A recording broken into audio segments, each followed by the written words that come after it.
I'm not trying to say racist, and I'm not trying to, knock other people from other countries or anything like that, okay?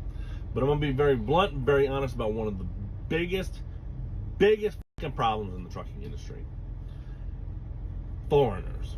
And I'm not talking about, dude wearing flip-flops driving a truck from, the Congo or wherever, right? I'm not talking about the truck drivers, okay?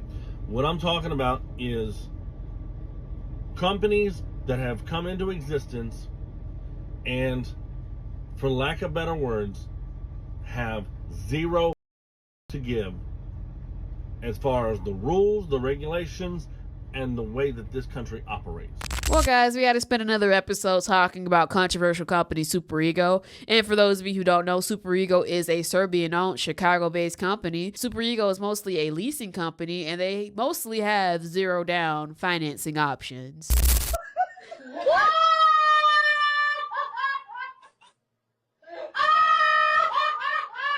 When you told ya homeboy not to lease with SuperEGO, now he calling crying. You ain't tell me shit. Well, I made my fair share of videos about SuperEGO in the past. In fact, my last video about SuperEGO took off randomly last month. And it took off so much that at least 1% of my audience was from Serbia. So shout out to the Serbians if you're watching this video.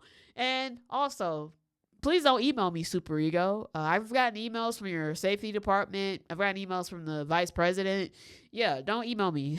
I'm just a reaction channel, okay? This is just my opinion. But anyways, I've been meaning to do this reaction to a driver that basically got his truck repoed despite it almost being paid off. Very, very weird situation. And I can't find the original video. It was actually posted by Cam the Trucker. Shout out to you if you're watching this. But yeah, let's get straight into it. I'm doing today Mardi Gras. So I worked 6 years for SuperEGO, Floyd, Rocket, Logistics, Jordan, Twin Cities, Cordon, and yes, guys. So the thing about SuperEGO, they have a lot of other carriers that run under them, and these carriers all have the same color scheme, same design. Very interesting, very strange, very weird. But you always see SuperEGO on their trailers. You never actually see the SuperEGO name on the side of the truck. at the end of my tenure, it was a horrible tenure. I worked sun up to sundown for them. So at the end of my tenure, they basically sent me a repair bill. It was like $39,000, $40,000. And I was like, there's no way I've spent that much money because I hadn't been putting my truck in the shop. So the thing about SuperEGO is that they're actually under a big lawsuit, and there are some very shocking allegations in the lawsuit. Basically, they skim off the top of the rates, the freight rates. They're not very transparent when it comes to the pricing. They say that you get 88% of the load, they get 12%, but there is no transparency with the rate confirmations, something like that. In addition to that, there are a lot of hidden fees that these owner-operators are responsible for, and there's like no transparency with that either. So seems like that's what this driver here is experiencing. Because I feared of that. So I only be getting tires and brakes. And so I told I was injured because one of the trailers was loaded wrong and it hurt my back. And once it hurt my back, I realized that I didn't have a contract with them anymore because I was looking for the workman's comp. And it expired of March of last year. So first things first, I'm sorry that happened to you. I just think that, regardless if he's like an owner-operator, company driver, I just don't think that these trucking companies really provide good insurance, in my opinion. You really pretty much are on your own when it comes to health insurance, or you pretty much have to marry somebody that has decent health insurance, because a lot of the times the insurance is either expensive or it's cheap, but it doesn't cover much. And that's very, very sad because truck drivers are very susceptible to a lot of chronic diseases and illnesses. Like I said, it's very unfortunate that he got injured. I'm sorry to hear such a thing. I'm glad that he's okay now. I had to take time off to heal my back. I couldn't even walk. My back was hurting. If I stood up, it hurt so bad I would dang near peel myself. So finally, I was healing myself from it, and was going to the hospital and things like that. And they wouldn't. They were like, "Well, sign another contract with the company," and they gave me a blew-up bill. And I said, "Well, send me the invoices where I did that much damage." They wouldn't send the invoices to me. And that's the issue with this company. This company lacks transparency, and that's pretty sad that they give them a runaround for some bogus repair bill. 2 weeks, 3 weeks later, went past. They finally sent me invoices. It was $13,000 and not $40,000 like they had said. Well, I said, well, I wonder why the discrepancy was so big. That's a very large discrepancy. it's that much. I don't need to sign another lease. Let me go ahead and just pay it off. Stephen said, okay. All right. Then yesterday, February 12th, he called me in the morning. And I've been working for him the whole time. I've never missed weekly payments or anything like that. Or insurance or anything. I woke up in the morning, got out of bed. They said, hey, would you go get a truck from the other side of town for me? I said, sure. I went and got the truck. I went over there. The truck was not there.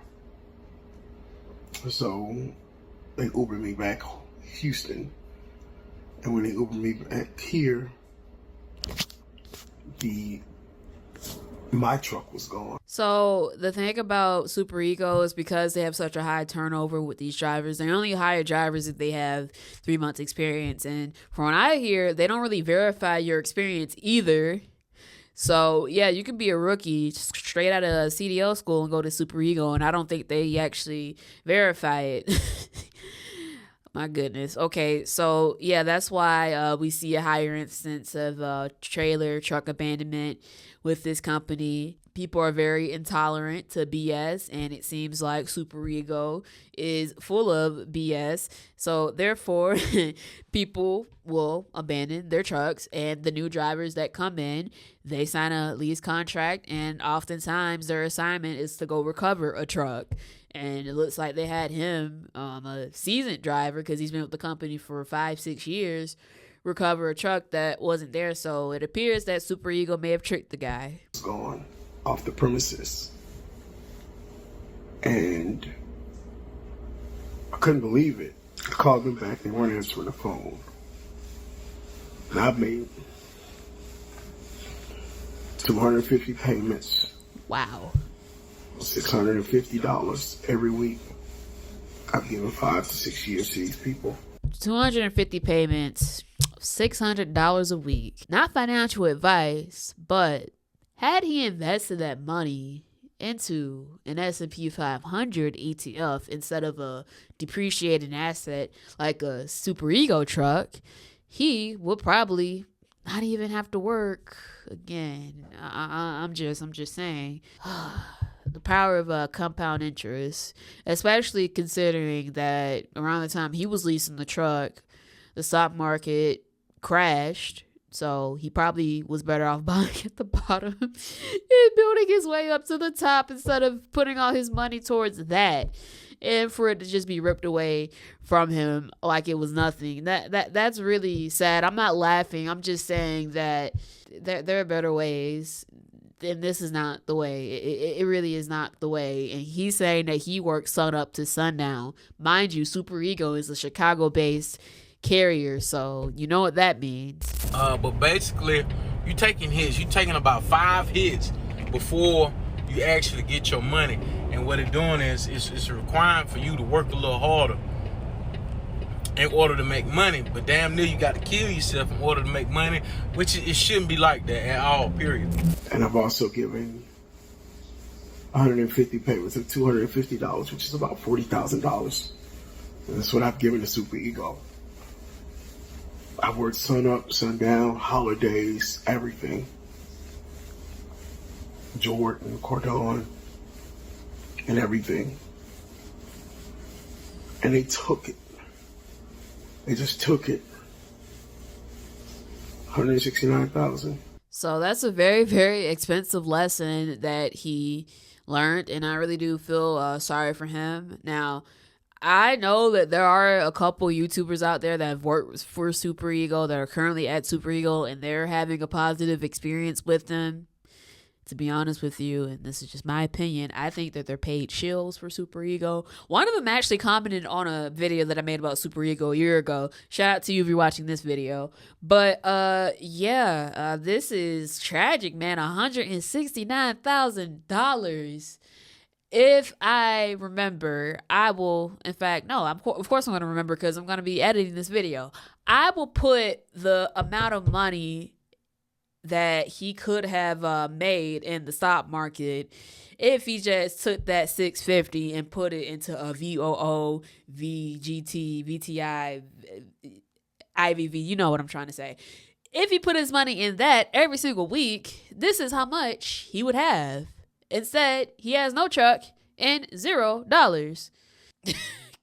Can't make this up. Now, I don't know. He probably does have some money in investments. I will hope so, considering that he was a 1099 independent contractor. So he's not, he's not contributing to Social Security. So he has to have something going for him, I would hope, all this time, all this investment into this company, SuperEGO. Who the people we call? Like we call. All I have is the Lord. I can't call him anybody. Call the FBI. Call the FBI. If you feel like one of them Chicago Russian companies scammed you, whatever, just call the FBI. The more times y'all call the FBI on them, the more they're gonna get investigated. I don't know why anybody who got scammed by SuperEGO don't call the FBI on their ass and have the FBI looking them, because they can hide their money offshore and stuff. Regular police, the Business Bureau can't connect it. The IRS can't do nothing about it. The only people that can do something about it is the FBI. Or add your name to that lawsuit. Either or. Who the people we call? Like we call. All I have is the Lord. I can't call him anybody. Oh, money. All that. You don't have money. But if you took that $650 and put it into an ETF, you would have made this much money. I'm just saying. I'm just saying. Not financial advice, you guys. I'm just saying. Like I said, this whole thing is tragic. $169,000 gone, truck gone. He has no money, and he appears to be struggling. I don't want to sound insensitive. I know I was kind of laughing in this video, but I really do feel sorry for him, and maybe this story should serve as a cautionary tale for those of you who are considering going to that controversial company, SuperEGO. But maybe, just maybe, you have to go there because they are felon friendly, they are SAP friendly, they are technically a second chance trucking company. So the best thing that I can advise you to do is have no expectations going into that company, and just hope that you can get your foot in the door, get some experience, and get back into this industry. But yeah, there's a reason why this company is under a big lawsuit. There's a reason why this company uses multiple carriers. They all have the same design, same color scheme, and somehow, some way, that has not, raised any red flags with the FMCSA. I just don't get it. But yeah, those are my thoughts and feelings about this SuperEGO driver that got his truck repossessed. Now I want to hear from you. What do you guys think? If you enjoy content like this, please like the video, rate the video, share, subscribe. I'm Taja Woods, and I'll see you next time.